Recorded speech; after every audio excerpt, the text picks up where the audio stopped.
복음과 진리를 전하는 방송 KBS 신실한 하나님의 종들의 설교 강단의 거성.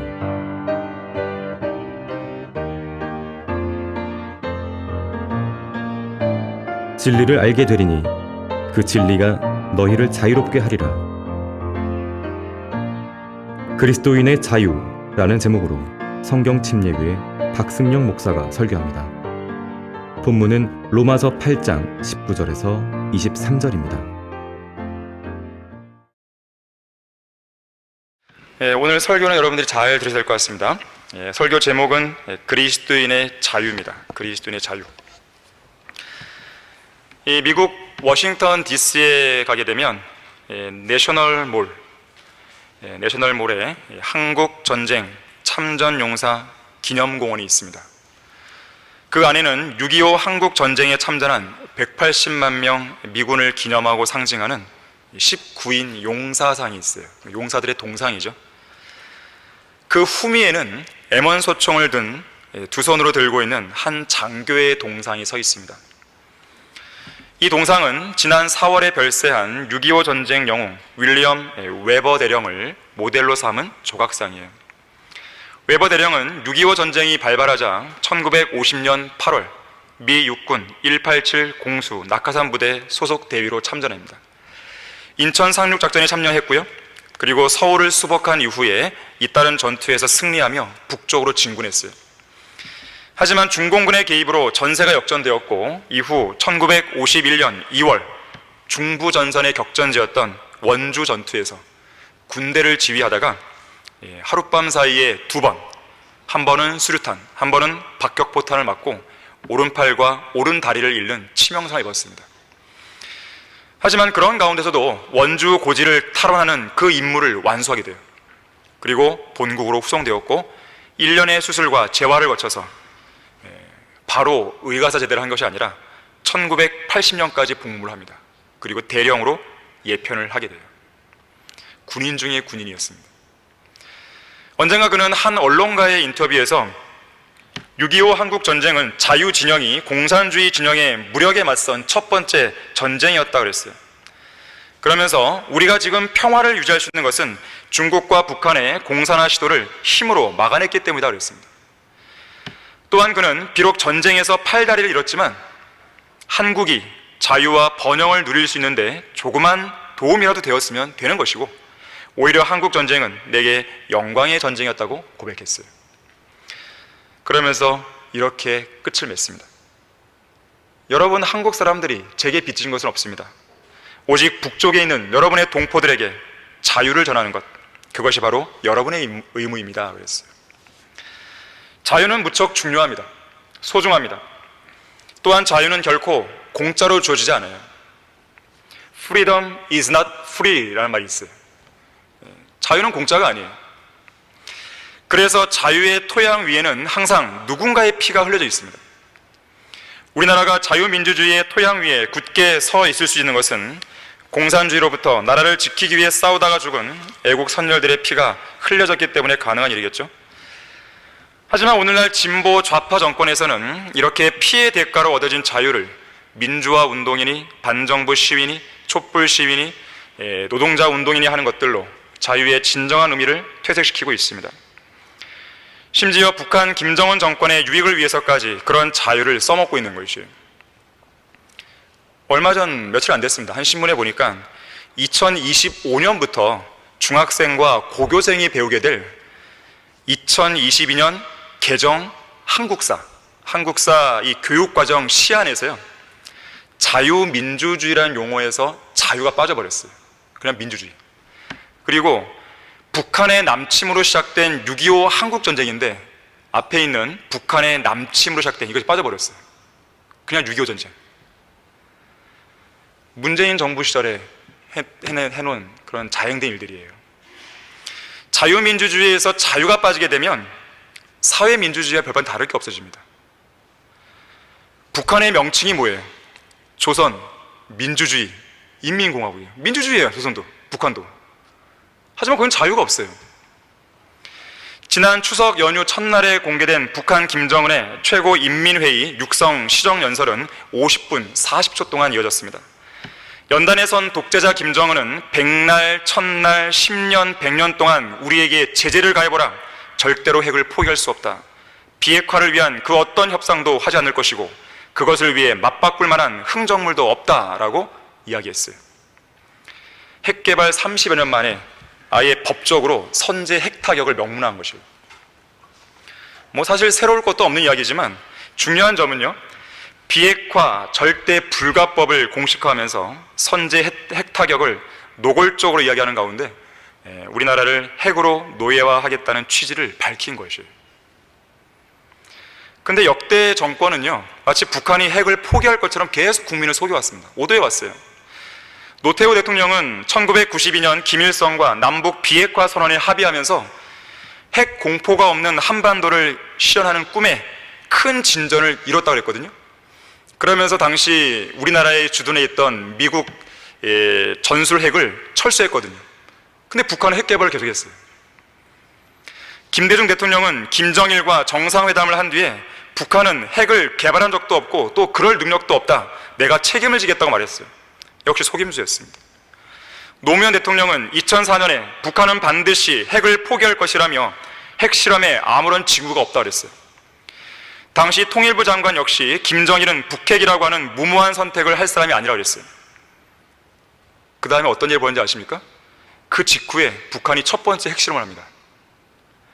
문재인 대통령은 4번의 핵실험을 하고 ICBM까지 발사한 김정은을 노골적으로 감쌌고 김정은에게는 비핵화 의지가 분명히 있다면서 트럼프 미국 전 대통령에게 보증까지 섰어요.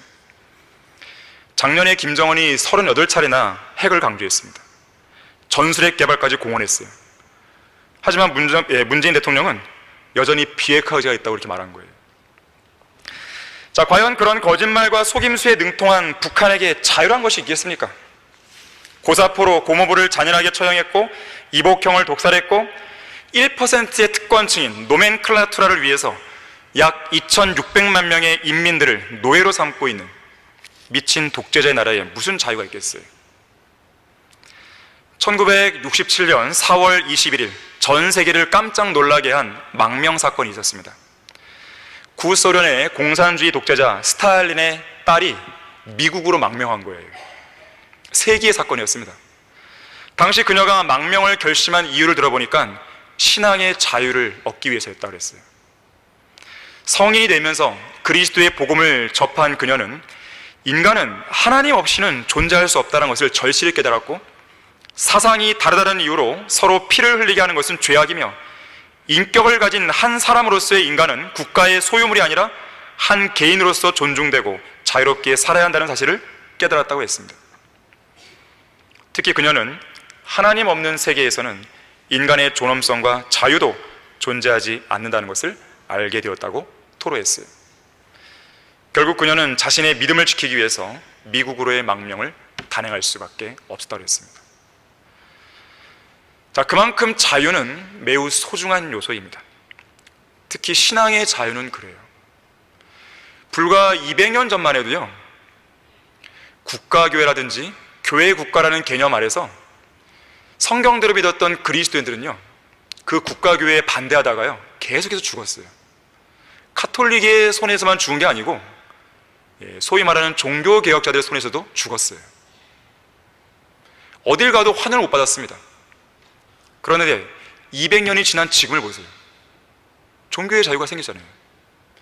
사실 종교의 자유라고 하는 것, 교회와 국가가 분리됐다고 하는 것은요, 성경대로 믿는 사람들이 이룩한 산물입니다. 그들이 피를 흘리며 지켰기 때문에, 그렇게 싸워왔기 때문에 그것이 가능한 일이에요. 우리가 지금 자유롭게 예수 그리스도를 믿을 수 있고 성경을 자유롭게 읽고 공부할 수 있고 또 기도를 자유롭게 할 수 있고 자유롭게 이렇게 예배를 드릴 수 있고 또 거리에서 자유롭게 설교할 수도 있고 구경할 수 있잖아요. 얼마나 대단한 자유입니까? 우리가 나라의 대통령과 위정자들을 위해 기도하는 목적은 그것 때문이에요. 이 땅에서 우리가 신앙생활을 잘하고 하나님의 사역을 잘 펼치고 많은 열매를 거두기 위한 것밖에 없는 거예요. 세상이 잘 되는 것, 그건 우리의 바람이 아니에요. 물론 안정적인 국가 안에서 이러한 신앙도 유지할 수 있는 거예요. 이 국가를 위해서 여러분들은 기도하셔야 됩니다. 북한은 계속해서 협박하는 거예요. 그들과는 무슨 말이 안 돼요. 통하지가 않아요. 거짓말쟁이들하고는요, 협상하면 안 됩니다. 절대로 하면 안 돼요. 지난 정부들이 계속해서 실패를 해온 것이에요. 뻔히 알면서 당하는 것이에요. 북한은 결코 핵을 포기 안 합니다. 할 리가 없어요. 하려고 했다면 그동안 그렇게 개발할 이유도 없죠. 상식이에요, 상식. 자, 자유는 중요한 것이고 자유는 결코 공짜로 주지 않습니다. 첫 번째로 성경은 진리를 알게 되리니 그 진리가 너희를 자유롭게 하리라 그랬어요. 요한복음 8장 32절에 기록된 말씀이죠. 진리가 무엇입니까? 진리는 하나님의 말씀이에요. 말씀은 예수 그리스도시죠. 말씀이 우리를 자유롭게 한 거예요. 예수 그리스도께서 우리를 자유롭게 해주신 거예요. 우리가 바른 성경을 발견하기 전까지만 해도 자유가 없었어요. 목사들의 눈치나 보든지 그렇게 생활한 것이죠. 바른 성경을 알았을 때요, 정말 마음이 편해지는 겁니다. 날아갈 것 같은 거예요. 너무 명쾌하고 너무나 단순 명쾌하니까 그 막혔던 그런 모든 문제들이 막 해결되는 것이죠. 고민했던 문제들이 막 해결되는 것이에요. 저는 그러한 기분을 느꼈어요. 변개된 개혁성을 쓸 때하고 바른 성경을 쓸 때 그 차이를 우리가 볼 때에 많은 것들이 있지만 저는 너무 후련했어요. 너무나 시원했어요. 너무나 기뻤고 날아갈 것 같았단 말이에요. 하나님께서는 욥기 39장 5절에서 욥에게 이렇게 물으십니다. 누가 들나귀를 놓아주어 자유롭게 하였느냐? 누가 들나귀의 줄을 풀어주었느냐? 여러분은 이 질문에 대한 답을 알고 계십니까? 그 답을 발견하셨습니까? 성경에서 인간은 나귀에 비유되죠. 특히 나귀는 구원받지 않은 죄인을 상징합니다. 그래서 욥기 11장 12절에 보니까 사람이 들나귀 새끼같이 태어난다 그랬어요. 나귀에 비유되는 겁니다. 미국에 사는 한 늙은 농부의 말에 따르면 들나귀는 세상에서 가장 고집센 동물이라고 그래요. 인간이 얼마나 고집세요? 정말 고집셉니다. 실제로 구원받지 않은 사람들은요, 무척 고집이 있어요. 마음이 완고하고 목이 곧으며 자기 고집을 좀처럼 꺾지 않습니다. 세상에서 자기가 제일 똑똑한 것 같아요. 제일 의롭고 제일 착하고 제일 잘난 사람들로 착각하며 사는 거예요. 당신은 가증하고 더럽고 추악한 죄인입니다. 그러면 나같이 법 없이 살 사람 나오라고 그래요. 그렇게 하죠. 당신이 예수님을 믿지 않으면 불타는 지옥으로 떨어져서 영원히 고통받습니다. 이렇게 말하잖아요. 전에는 막 화를 냈어요. 지금 어떤지 아세요? 괜찮아요. 지옥이랑 상관없어요. 내일이니까 신경 쓰지 마세요. 지옥도 10,000원이라던데요. 이런 말을 할 만큼 자기 고집을 좀처럼 꺾지 않습니다. 또한 들나귀는 밤늦게 숲을 헤치고 돌아다니기를 좋아하는 동물이라 그래요.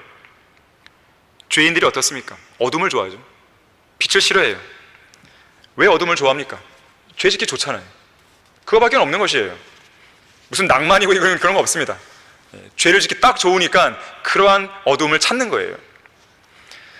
그리스도인들은 어두운 곳에 있으면 안 됩니다. 어두컴컴하고 침침하고 그런 데 있지 마세요. 밝은 곳에 계셔야 됩니다. 그리고 막 혼자 있지 마세요. 혼자 있는 사람은 물론 혼자 있을 시간도 필요하겠지만 너무 지나치게 혼자 있는 사람은요, 마귀가 들어가기 딱 좋아요. 혼자 방에서 뭐 할 것 같습니까? 성경 열심히 읽을까요? 그러면 좋죠. 근데 대부분의 경우는 죄를 짓습니다. 여러분의 아이들도 혼자 방에 내버려두지 마세요. 아이들이 뭐 할지 어떻게 합니까? 열심히 공부하고 있겠지. 너무 신뢰하시는군요. 그럼 신뢰해야죠. 자녀들인데. 하지만은 아이들이에요. 어른도 통제하기 어렵잖아요, 자기도. 아이들은 더 그렇습니다. 아이들과 대화를 하셔야죠. 대화하시고 이야기도 하시고 문제가 없는지 물어보기도 하시고 그러면서 아이가 성장하죠. 대부분의 범죄들은 어두운 밤에 일어납니다.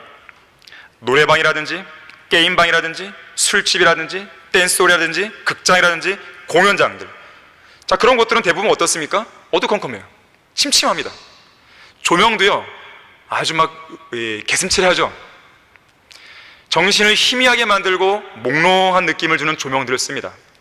정신을 맑게 해주는 아주 또렷한 그런 빛을 주는 그런 데는 없어요. 죄인들의 어리석은 마음에는 극심한 어둠이 짙게 깔려 있습니다. 그래서 빛이 어두움 속에 비치고 있어도 그 어둠은 빛을 깨닫지 못하는 거예요. 어두움 가운데서 어두움을 벗삼아서 어두움을 먹고 살고 어두움의 지배를 받고 사는 그런 죄인들입니다. 이들은 도무지 빛을 깨닫지 못해요. 왜 여러분들은 바른 말씀을 깨달아서 그 빛을 받잖아요? 왜 다른 사람들 잘 못 깨달을까요? 마귀가 계속해서 어둠을 그 사람의 마음속을 꽉 채우고 있는 거예요.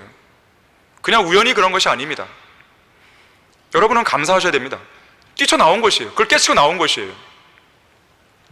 하나님께서 우리에게 바른 성경과 바른 진리를 일깨워 주셨다는 것은요, 정말 대단한 은총인 거예요. 설령 그러한 사람들이 빛을 깨달았다 하더라도요, 빛을 미워합니다. 그리고 증오해요. 빛을 피해 다녀요. 왜 그런가 하면 요한복음 3장 19절과 20절에 그 답이 나와 있어요. 한번 찾아보겠습니다. 요한복음 3장 19절과 20절입니다.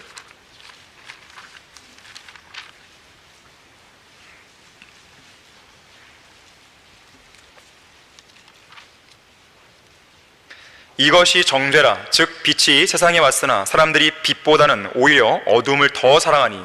자, 왜 그런가 봤더니 이는 그들의 행위가 악하기 때문이라. 악을 행하는 자는 누구나 빛을 미워하며 빛으로 오지 아니하나니 혹 자기의 행위가 책망받을까 함이라. 자기가 너무 악하니까 또 책망받을 것이 두려워서 안 나오는 거예요. 근데 안 나온다고 해서 문제가 해결되는 게 아닙니다. 빨리 빛으로 나와서 문제를 해결해야 돼요. 어두움 가운데 계속 꼭꼭 감출수록 더 문제의 심각성은 극대화되는 거예요. 또 들나귀는요, 행동이 매우 거친 동물이라고 그래요. 모든 인간은 태어날 때부터 아주 거칠게 태어나죠. 그래서 죄가 가져다주는 비참함이 어떤지 알면서도 죄를 포기 안 합니다. 참으로 고집세죠. 분명히 죄 때문에 어떤 벌을 받아요. 하나님께서 어떤 징계를 하신단 말이에요. 그런데 조금만 지나면 어때요? 상황이 좀 나아지면 또다시 그걸 하고 있죠. 기가 막히게 똑같은 그 자리에 또 들어가는 겁니다. 자기들의 악한 일에 대한 징벌이 속히 집행되지 않으면 악을 행하기로 아예 마음을 정해버려요. 어차피 뭐 징계도 없는데 어떠냐 이런 거죠. 그러면서도 모든 게 다 잘 될 거야, 이렇게 태평하게 살아갑니다. 실제로 이사야 47장 8절에 보니까 활락 속에 자신을 내어주는 어떤 사람이 나오는데, 이 사람이 태평하게 살면서 이렇게 고백해요. 오직 나뿐이라. 나밖에 없다는 거예요. 나 외에 다른 이가 없다. 나는 어떤 재앙도 당하지 않을 거야. 지옥은 없어. 세상은 안 멸망해. 그런 건 없어. 그런다고 해서 세상이 안 멸망합니까? 그런다고 해서 지옥이 없습니까? 대단한 착각이죠. 결국 그 사람들은 지옥의 영원한 멸망을 피할 수가 없는 것이죠. 태어날 때 죄인들은 불의와 죄들에 묶인 채로 태어나기 때문에 통제가 불가능합니다. 죄와 사망과 저주에 매여 있고 사탄에게 정복당해 있기 때문에 그 어떤 방법으로도 죄인들의 거친 그 죄의 본성을 길들일 수가 없어요. 그래서 예수 그리스도를 믿어야 돼요. 완고하고 무지한 통제 불능의 그런 죄인들, 그런 들나귀를 누가 놓아주어 자유롭게 할 수 있고 누가 그 매여있는 줄을 풀어줄 수 있겠느냐고 하나님께서는 욥에게 물으신 거예요. 여러분은 그 답을 알고 있습니까? 초림 당시 예수 그리스도께서는 예루살렘 입성을 앞둔 상황인 누가복음 19장 30절에서 바로 이 질문에 대한 답을 하고 계세요. 너희 맞은편 마을로 가라. 그곳에 들어가면 아직 아무도 타보지 않은 매어놓은 나귀 새끼 한 마리를 보리니 풀어서 이리 끌고 오라 그랬어요. 주님의 말씀 한마디면 되는 거예요. 그럼 풀려나는 것입니다.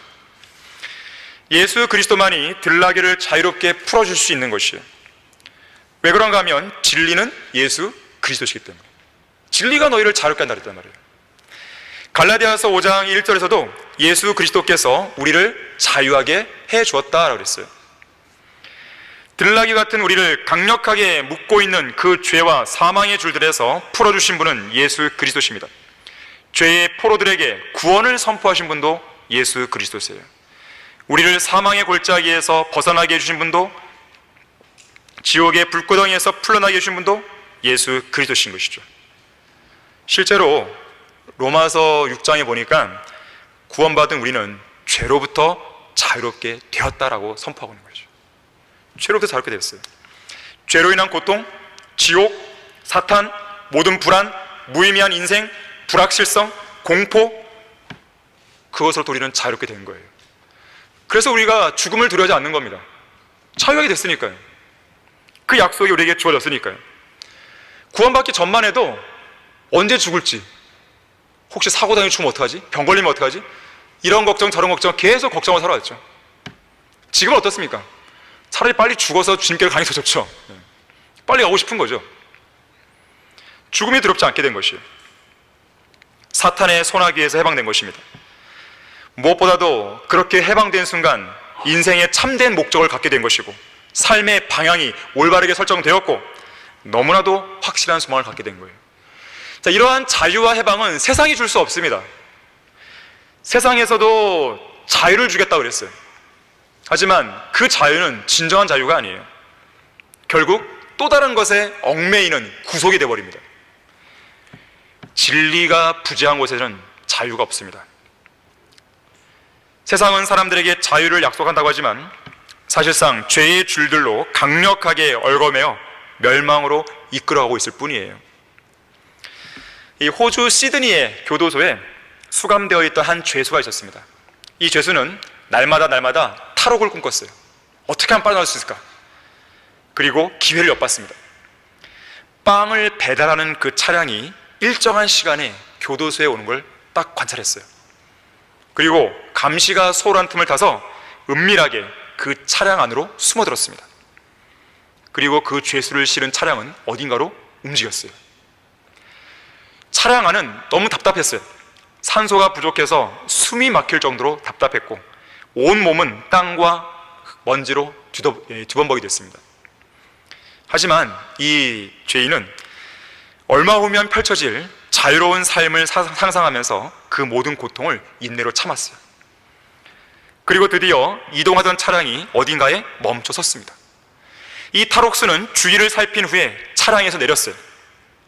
이제는 어떤 구속도 없는 행복하고 자유로운 인생을 살려야 하는 그 마음으로 한 걸음을 내리는 순간 그 차량이 도착한 곳이 인근에 있는 또 다른 교도소랑을 알게 됩니다. 결국 붙잡혀 또 감옥에 들어간 것이죠. 이게 세상입니다. 내가 자유를 찾아서 어딘가로 갔어요. 역시 자유가 없는 거예요. 세상은 일종의 거대한 정신병동이자 거대한 포로 수용소요, 거대한 감옥입니다. 감옥 안에서 아무리 자유를 꿈꾼다 한들 그게 자유가 되겠습니까? 감옥에서 나와야죠. 정말로 나와야 되죠. 나오려면 어떻게 돼요? 근본적인 죄의 문제가 해결돼야 되죠. 죄를 용서받아야 되는 것이에요. 죄 문제가 해결되지 않으면 계속해서 그 감옥 안에 갇힐 수밖에 없는 것입니다. 죄의 삭슨 사망이라는 말씀은 어느 누구도 부인할 수 없는, 어느 누구도 빠져나갈 수 없는 절대적인 법령이에요. 이 세상에서 진리와 무관한 자유를 외치는 어떤 죄인도 이 법망을 빠져나갈 수 없습니다.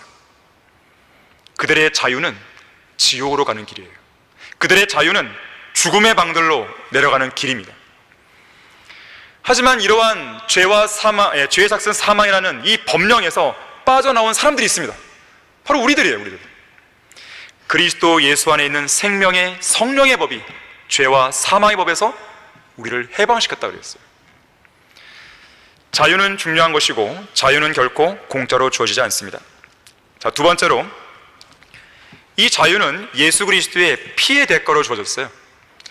예수 그리스도의 피의 대가로 주어진 이 자유를 육신을 위한 계기로 삼아서는 안 됩니다. 우리 갈라디아서 5장 13절 말씀 보겠습니다. 갈라디아서 5장 13절 보시면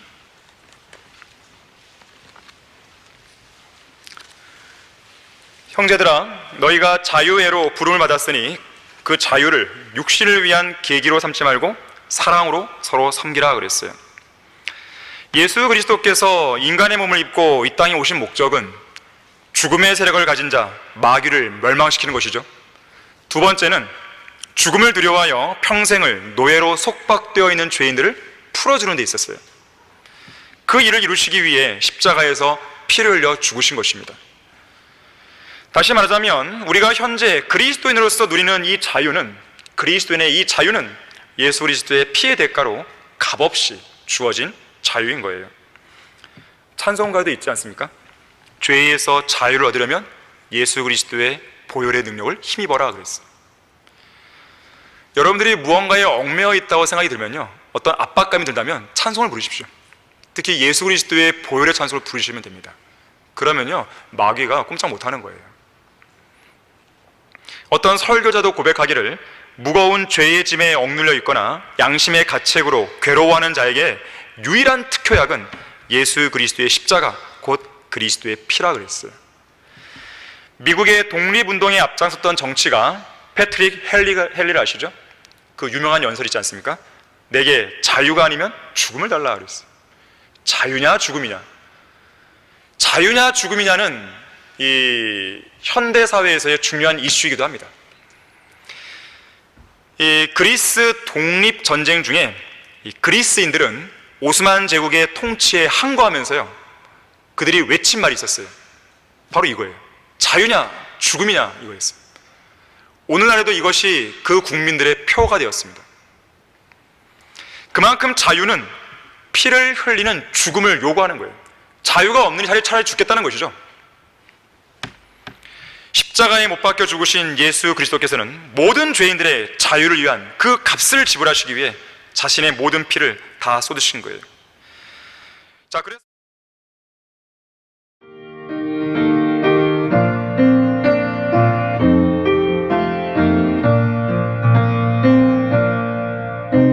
복음과 진리를 전하는 방송 KBS. 자, 그래서 구원을 받고 영원한 생명과 참된 자유를 얻기 원하는 사람은 그 누구라도 십자가 앞으로 값없이 나와서 돈 없이 그 영원한 생명과 자유를 믿음으로 얻으면 되는 것이죠. 어떤 돈을 지불하지 않고서도 예수 그리스도를 개인의 구주로 믿고 영접할 수 있는 것입니다. 또 그렇게 함으로써 영원한 생명이신 예수 그리스도를 영원히 소유할 수 있는 거예요. 자, 공짜예요, 공짜. 공짜인데도 사람들이 의심하는 거죠. 정말이야? 에이, 그래도 나중에 뭐 따로 받겠지 돈을. 후불제가 아닙니다. 외상도 아닙니다. 차용 증서라도 써줄까요? 그것도 아니에요. 절대 공짜로 받을 수 없다는 그런 마음에 조금이라도 이 구원에 관한 한 값을 보탤 생각은 하면 안 돼요. 그것 자체가 가증한 시도입니다. 한 번은 영국의 어떤 목사가 복음전도 집회를 하고 있었습니다. 그날 저녁 집회에서 그는 하나님께서 베푸시는 구원과 자유는 오직 믿음으로만 얻을 수 있다는 진리를 설교했어요. 그 집회에 참석한 어떤 광부가 집회가 끝난 다음에 이 목사를 찾아옵니다. 목사님, 저도 그리스도인이 되고 싶지만, 자유를 얻고 싶지만 그냥 믿기만 하면 된다는 목사님의 설교를 들으면서 의심이 생겼습니다. 과연 그렇게 믿는 것만으로 하나님께서 저를 용서해 주실지 도무지 믿을 수가 없습니다. 아무리 그래도 그렇지 그건 너무 값이 싸잖아요. 그 말을 들은 목사가 이렇게 반문했습니다. 행색을 보아하니까 당신의 직업은 땅속 깊은 지하 탄광에서 일하는 광부 같은데 맞나요? 네, 맞습니다. 그렇다면 당신은 오늘 어떻게 그 땅속 깊은 탄광에서 일하다가 다시 나올 수 있었습니까? 아, 그야 제가 늘 나오던 대로 나왔죠. 제가 일하는 곳까지 내려오는 승강기가 있는데 그걸 타고 올라왔습니다. 그러자 목사가 물었어요. 그러면 그 승강기를 타고 올라오는데 돈을 얼마 냈죠? 돈이라고요? 돈을 왜 내죠? 그 말에 목사는 이렇게 반문했습니다. 아니, 그럼 승강기를 공짜로 타고 올라오면서도 아무 걱정이나 의심이 안 들었나요? 아니, 미안하지도 않았나요? 그렇게 깊은 탄광에서 지상으로 올라오는 일은 목숨이 걸린 일인데 그 목숨이 걸린 중요한 일을 위해서 승강기를 태워주는 탄광회사에 고맙고 미안해서라도 약간의 돈을 보태되지 않겠나요? 그러자 광부는 이렇게 말했습니다. 목사님, 그게 무슨 말입니까? 비록 제게는 공짜이긴 해도 회사가 그 일을 위해서 지하로 내려가는 안전한 통로도 뚫어주고 저 같은 광부들이 안전하게 일할 수 있도록 여러 가지 안전시설도 갖춰주고 또 안전한 승강기도 갖추느라 이미 돈을 다 지불했는데 무슨 돈을 더 보탤 필요가 있겠습니까? 그러자 목사가 바로 그겁니다. 인간의 생명을 위해서 회사가 많은 시설비와 노력을 들였듯이 당신이 값이 너무 싸다고 생각하는 그 용서와 구원과 참된 자유를 위해서 하나님의 독생자이신 예수님께서 그분의 피와 죽음을 통해 엄청난 값을 이미 지불해 놓은 것입니다. 당신은 그걸 믿기만 하면 됩니다. 이 사실을 믿겠습니까?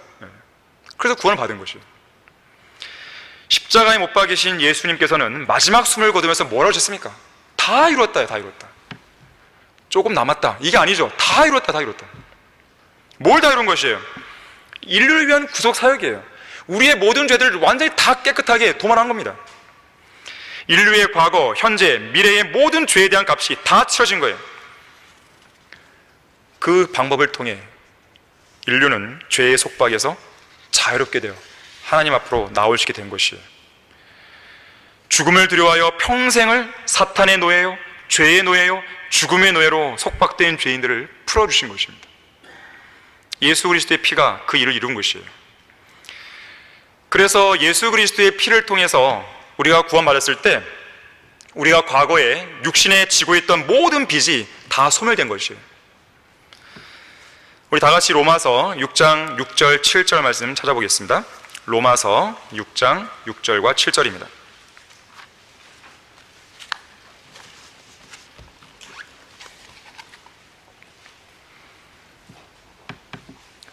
우리가 이것을 아나니 곧 우리 옛사람이 그와 함께 십자가에 못 박힌 것은 죄의 몸을 멸하여 더 이상 우리가 죄에게 종노릇 하지 않게 하기 위함이니라.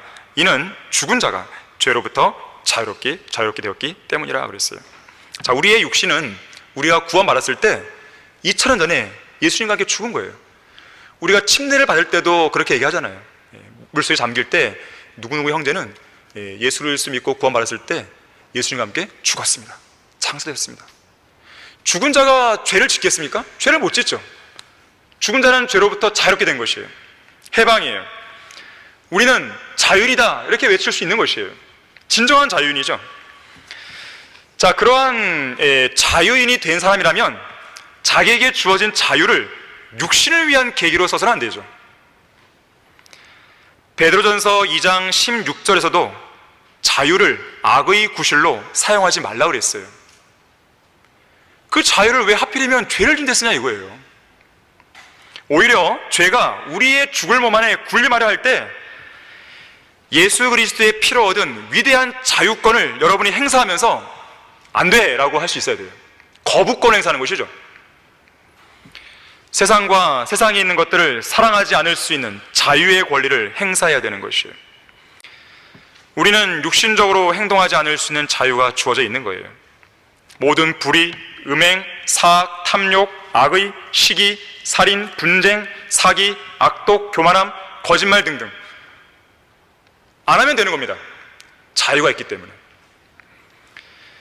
왜 여러분은 죄를 여러분의 발 아래 굴복시킬 수 있는 자유가 있는데 왜 그것을 적극적으로 사용하지 않는 것입니까? 성령의 능력으로 그렇게 할 수 있는 충분한 자유가 주어져 있는데 죄가 여러분의 마음속을 이리저리 헤집고 다니면서 여러분의 마음밭을 여기저기 활보하면서 마음대로 유린하도록 왜 내버려 두냐 이거죠. 그래서는 안 됩니다. 적극적인 대응이 필요해요. 함부로 죄가 내 마음속을 드날지 못하도록 막는 것이에요. 나에겐 그런 자유가 있습니다. 전에는 없었어요. 구원받지 않았을 때는 없었어요. 죄의 노예고 육신의 노예고 사탄의 노예였기 때문에. 로마서 6장 12절에서 14절에서 이렇게 말씀합니다. 그러므로 너희는 죄가 너희 죽을 몸 안에서 군림하지 못하게 해야 됩니다. 자유를 행사해야 돼요. 몸의 정욕 가운데 죄에게 순종하지 말고 또 너희 지체를 불의의 병기로 죄에게 내어주지 말고, 내어주지 않을 자유가 있는 것이죠. 다만 너희 자신을 죽은 자들로부터 살아난 자들처럼 하나님께 드리며 너희 지체를 의의 병기로 하나님께 드리라. 우리는 하나님께 내 몸을 드릴 자유가 있는 거예요. 전에는 안 됐습니다. 그러면서 뭐라 그럽니까? 죄가 너희를 주관하지 못하리니 이는 너희가 율법 아래 있지 않냐고 은혜 아래 있기 때문이라. 하나님의 은혜 안에서 우리는 자유를 얻은 것이에요. 죄가 우리 안에서 주관하지 못합니다. 그래서 우리는 죄의 주관을 받지 않을 자유, 동시에 우리의 지체를 의의 병기로 하나님께 드릴 그 자유를 가감없이 행사할 수 있어야 돼요. 성경을 읽을 수 있는 자유, 하나님께 기도할 수 있는 자유, 거리에서 설교하고 복음을 전파할 수 있는 자유. 여러분, 거리에서 설교하고 구령할 수 있다는 걸 감사하셔야 됩니다. 200~300년 전만 해도요, 존 버년이 거리에서 설교하잖아요. 공식적인 목사가 아니라는 이유로요, 감옥에 가둬버렸습니다. 하지만 지금은 그런 시대가 아니잖아요. 이러한 자유가 있는데 그럼에도 불구하고 복음을 전하러 나가지 않는다? 그럼 자기에게 주어진 그 자유를 어디다 가둬버리는 것이에요. 스스로 나는 자유가 없는 그런 사람입니다, 그렇게 해버리는 것입니다. 주님을 섬길 수 있는 자유를 막 쓰셔야 됩니다. 주님을 위해서 살 수 있는 그 자유를 쓰셔야 돼요. 다른 데다가 죄를 짓는 자유로 쓰지 마시고 주님을 위해서 나에게 주어진 이 자유를 원 없이 써야 됩니다. 원 없이 쓰다가 주님께로 가는 것이에요. 자유의 바다에서 우리는 누려야 되는 것이에요. 세상 사람들도 자유를 얻기 위해서라면 자유가 아니면 죽음을 달라는 이 자세로 다가서잖아요. 자, 이미 예수 그리스도의 죽음을 통해 자유를 얻은 그리스도인으로서 이미 얻은 자유를 적극적으로 사용하지 않을 이유가 어디 있겠습니까? 더러운 죄들을 단호하게 거부할 수 있는 자유를 행사하십시오.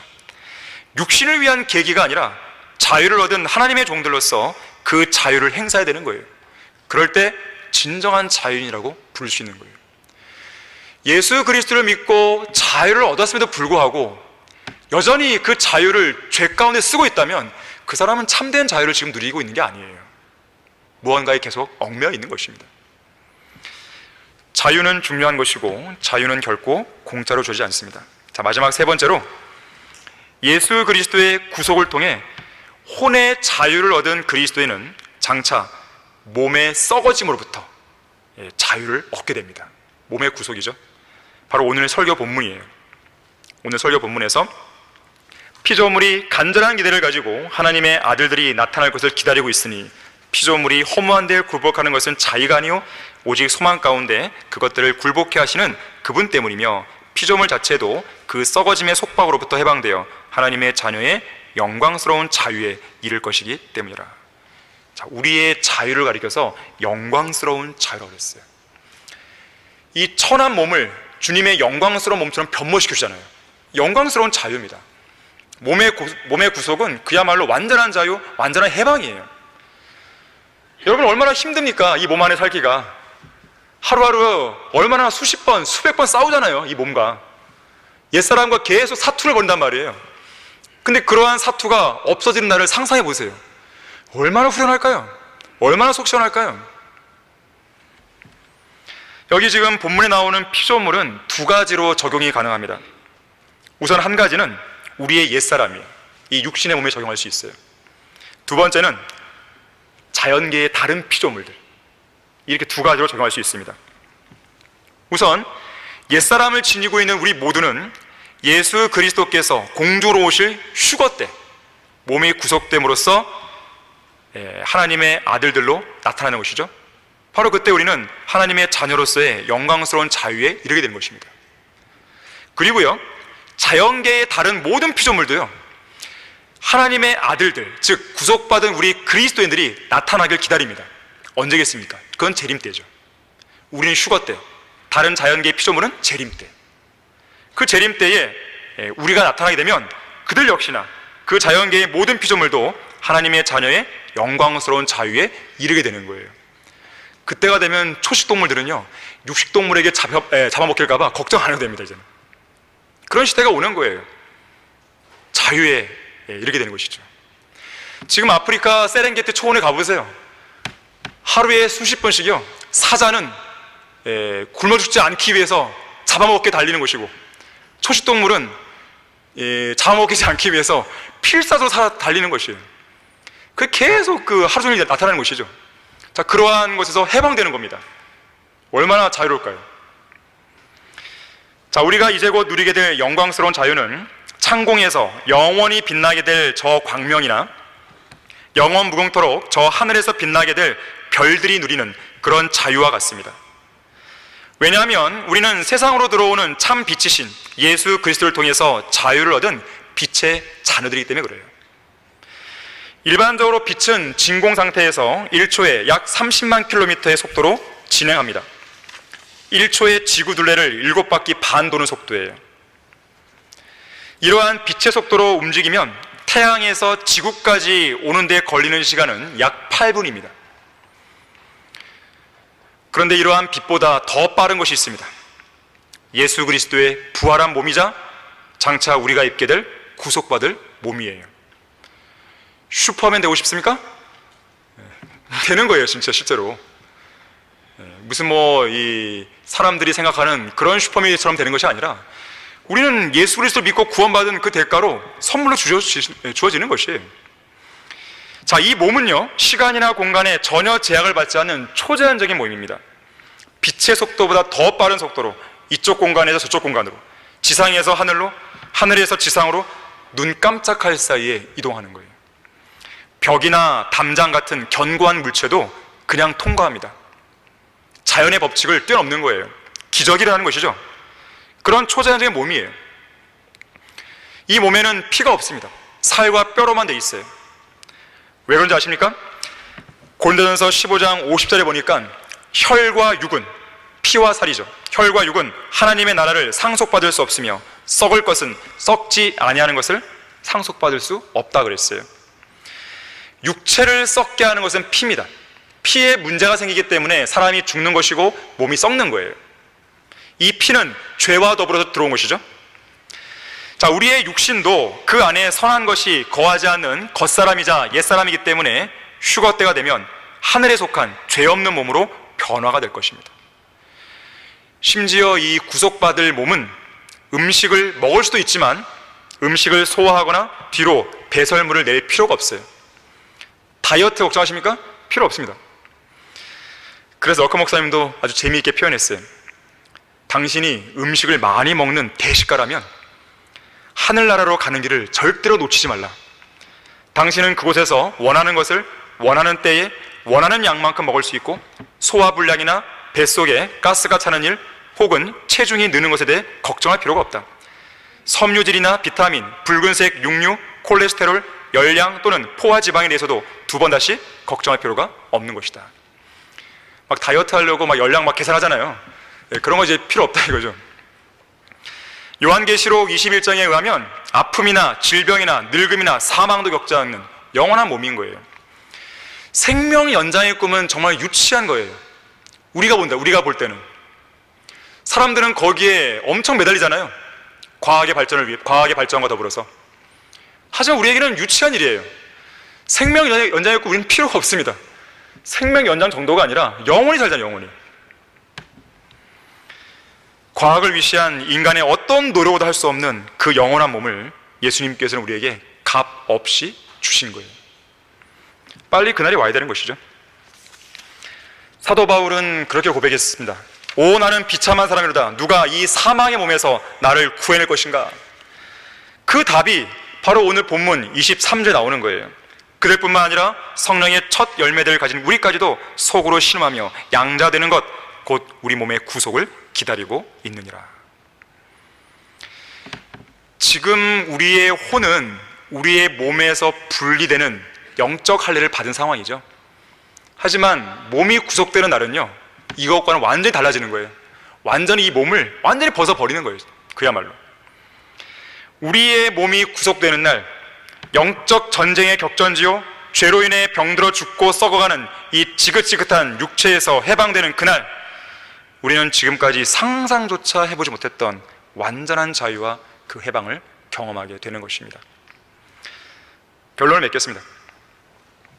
어떤 시인이 자유에 대해서 이러한 시를 썼어요. 새는 하늘에서 가장 편안하고 자유로워집니다. 물고기는 물속에서 가장 자유로워집니다. 꽃은 흙에 뿌리를 내리고 있을 때 자유로워집니다. 그렇다면 사람은 어디에서 가장 자유로워질까요? 사람은 하나님 안에서만 자유로워집니다. 이 세상에서 사람은 마치 새가 날지 못하고 땅 위에 있는 것과 같으며 물고기가 무태 땅에 올라와 있는 것 같으며 꽃이 흙이 아니라 꽃병에 있는 것과 같이 불완전합니다. 그러나 사람은 오직 하나님 안에서만 자유해집니다. 그랬어요. 미국 오클라호마 주립대의 한 연구팀이 동물의 지능 한계를 알아보기 위해서 15살 된 침팬지에게 수화 아시죠? 손으로 하는 거? 수화를 가르쳤어요. 온갖 노력을 다한 끝에 140여 개의 단어를 수화로 가르치고 이 단어들을 자기 생각에 따라 결합할 수 있도록 했어요. 이 실험에서는 침팬지가 수화를 통해서 어떤 의사를 표현하는지가 중요한 관심사였어요. 그랬더니 이 침팬지가 맨 처음으로 표현한 말이 뭔지 아십니까? 일단 영어니까 Let me out. 나를 자유롭게 놔줘. 제발 당신들 때문에 귀찮아 죽겠으니까 날 좀 놔줘. 얼마나 동물들도 지금 고통 가운데 신음하고 있겠습니까? 장차 우리가 영원히 살게 될 하늘나라는 이 세상과 완전히 다른 그야말로 상상했던 것 이상으로 최상의 장소일 것이에요. 단순히 우리의 혼만 가는 게 아니라 우리의 변화된 몸까지 입고 거기서 산다고 생각을 해보십시오. 하루 종일 내가 하고 싶은 걸 하는 거예요. 그렇게 해도 죄가 아닌 거예요. 지금은 아니죠. 내가 하루 종일 하고 싶은 거 하더라도 그게 육신적이고 세상적인 일을 한다면 죄일 수 있잖아요. 그런데 죄를 지을 수 없는 몸을 입고 사는 거예요. 그러다 보니까 하루 종일 뭘 내가 마음대로 해도 죄가 아닌 거예요. 상상이 안 되잖아요, 사실. 예수님처럼 영광스러운 몸으로 변모되면 그렇게 되는 것입니다. 그곳으로 들어가 영광스러운 자유를 누릴 그날이 곧 다가오고 있는 것이에요. 하지만 그날이 올 때까지는 주님께서 우리를 부르신 이 자유 안에 굳게 서서 이 자유를 지키기 위해 지속적으로 싸워 나가야 돼요. 자유예로 부름받은 성도답게 이 자유를 육신을 위한 계기로 쓰지 말아야 됩니다. 오직 성령 안에 행함으로써 육신의 정욕을 능히 이길 수 있는 성도가 되어야 돼요. 죄악의 줄들에 매여 질질 끌려다니는 육신의 노예가 아니라 성령의 능력으로 그 죄들을 우리의 발 아래 굴복시킬 수 있는 진정한 자유를 누려야 되는 것이에요. 그렇게만 하면 영광스러운 자유를 누릴 그날이 올 때 예수 그리스도의 영원한 왕국으로 들어가는 입구가 우리에게 풍성하게 마련되는 것입니다. 바로 이것이 자유예로 부름을 받은 우리 모두에게 주어진 하나님의 약속이라는 것을 항상 잊지 마시길 바랍니다. 다 같이 기도하겠습니다.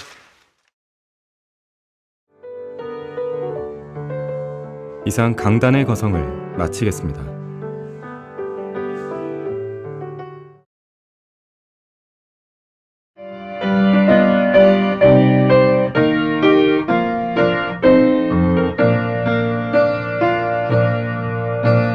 복음과 진리를 전하는 방송 KBS